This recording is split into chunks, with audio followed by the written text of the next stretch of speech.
I think a lot of people have a fear of being alone. I want to talk about that a little bit because I really think that my ability to reflect inward and be more of a loner and be more of an introvert has actually played a big part in me being able to fix my life and me being able to kind of put things into perspective and to really be analytical about myself and a lot of the things that I was doing wrong.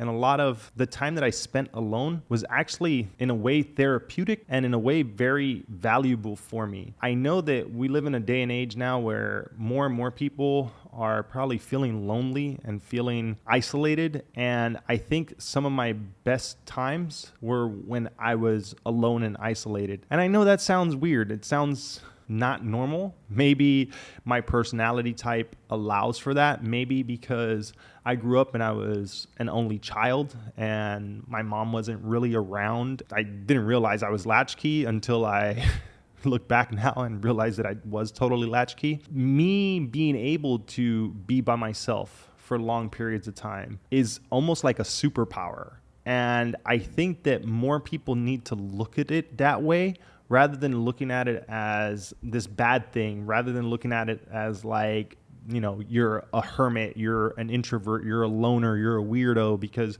you don't want to be around people.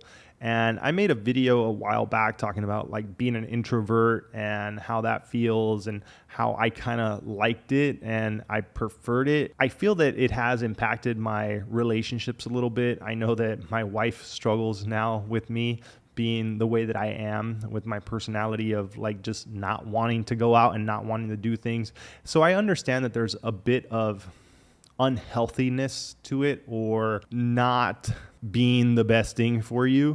But I feel that introverts or people who like to be alone often have to deal with extroverts who tell us that the way that we're living isn't right. I want to say like, it's fine. Like, I honestly feel like it's fine for me. I feel like it's a lot easier for me to not have to deal with people. It's a lot easier for me to spend time by myself and think about the things I want to do and think about my goals and work on the things that I want to work on.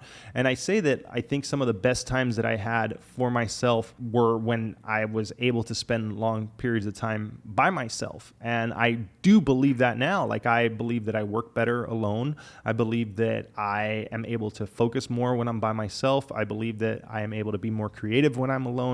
And I believe that it's the way that I want to be.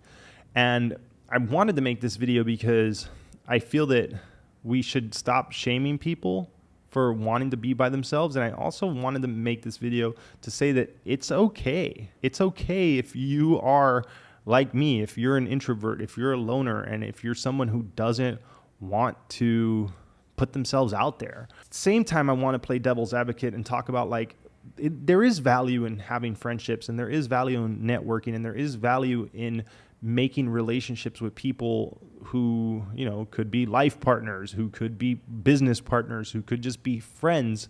And I don't think that you want to be completely lonely all the time because we're human and humans are social creatures, right? We're social animals. We live in packs and we live in societies and we live in communities, and we should be able to at least be social when we need to.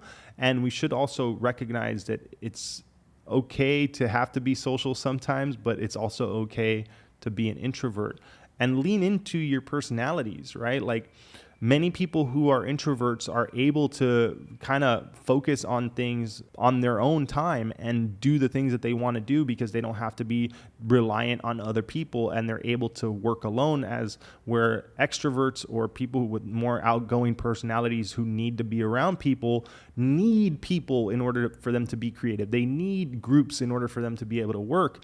And I feel that if I had a different personality type, I don't think I could have spent all those hours that I spent learning how to code locked away in a room in front of my laptop. Hell, even now, as I'm building different stuff and I'm working every day, I'm in front of this computer by myself. My wife and kids, they go out and they go do stuff. They hang out with friends here in KL where we're at, and she's with the traveling groups, and she's hanging out with different moms and different parents and different groups of people who are hanging out with their kids. I'm at home working, and it's where I thrive. It's where I do my best work.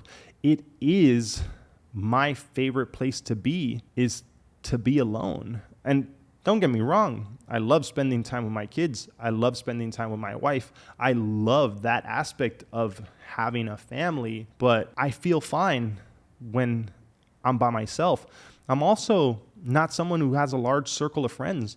When I was younger, even when I was as young as I can remember, I had small groups of friends.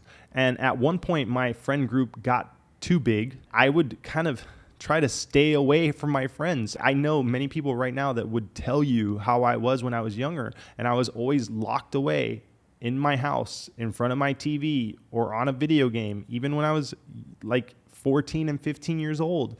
Like, that's what I did. That's who I was. And I never grew out of that. And I feel that at least back then, because it was pre-internet and pre-cell phones and pre-social media, you know, there was more of a get out and play with your friends type thing. And I really didn't enjoy doing that much. I would rather be home doing my own thing. And as I get older now, I realize that that's just kind of how I'm wired. And I guess I want to talk about this more as a, video diary entry where I'm kind of just maybe coping a little bit with my personality type and talking through how I feel about this now. Because as I get older, and I'm almost 40 now, I think about like, what are some of the things that shaped my personality and shaped my life, and what are some of the things that really helped me grow and develop. And I think about like, man, there's some key moments in my life. There's some core memories or some stuff that really had a big impact on me. But I think about like, what's the one consistent thing that I remember the most? And I was like, it was a lot of time spent alone.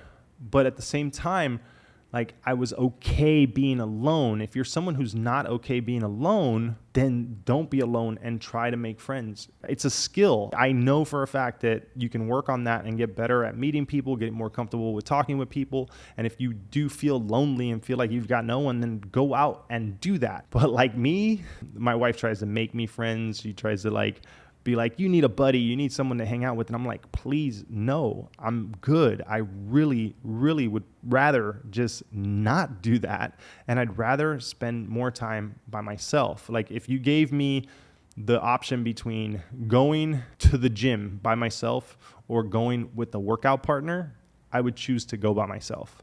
If you gave me the option of working on something by myself or working on something with someone else, I would choose by myself. I would choose by myself almost every single time because it's just what I prefer. And those long periods of time when I've been locked in and isolated and focused on working on whatever I'm working on at the time have been some of the best times of my life. And it's weird. It might not sound normal to some people, but like I said when I opened up this video, I don't think it's normal. And it's okay to not be normal, just be you. And start to focus on the things that you realize give you a competitive edge, give you an advantage somehow. If you thrive being alone and you're trying to learn how to code, or you're trying to start a business and you're trying to start a YouTube channel or whatever, like, do it alone, right? If you thrive with other people around, then find other people that are doing the thing you want to do. I often always tell people like, go network, go network, go network. The reality of it is I hate networking. I do it if I have to. If I absolutely have to, I'll do it, but I don't prefer doing that. So maybe I should take my own advice, or I should at least be more open about the fact that I don't like doing it. And I feel like I am open about that, but it's just an example. If you see that you work a certain way and you are better at something because of the way that your personality is, then lean into those strengths. And if it's being a loner and being an introvert and working on stuff by yourself, then lean into that, because you'd be surprised when you lean into your strengths how much they can help you advance in what you're trying to do. And I'm realizing that now as I'm like putting in crazy hours working on the app that I'm working on right now, and like trying to get ahead and build and build and build and build, and realizing like how much I just really like being alone and how good it's been for me. And you know, some people will tell you that it's not good for you, but I don't know. I feel like I really like it. So that's just me. And that's my introvert update, I guess. Maybe I should call it that, right? Since I made a video talking about being an introvert a while back. But it's all right. It's good to be an introvert. It's good to be a loner. And everybody says that like this, making a YouTube thing and having a personality on camera is like proof that I'm not an introvert. Trust me, I would rather speak to a camera any day than I would actually speak to like a real person, because the camera doesn't talk back and I can just rant and ramble and not have to, deal with somebody else's point of the conversation. That's it. I'll see you next time.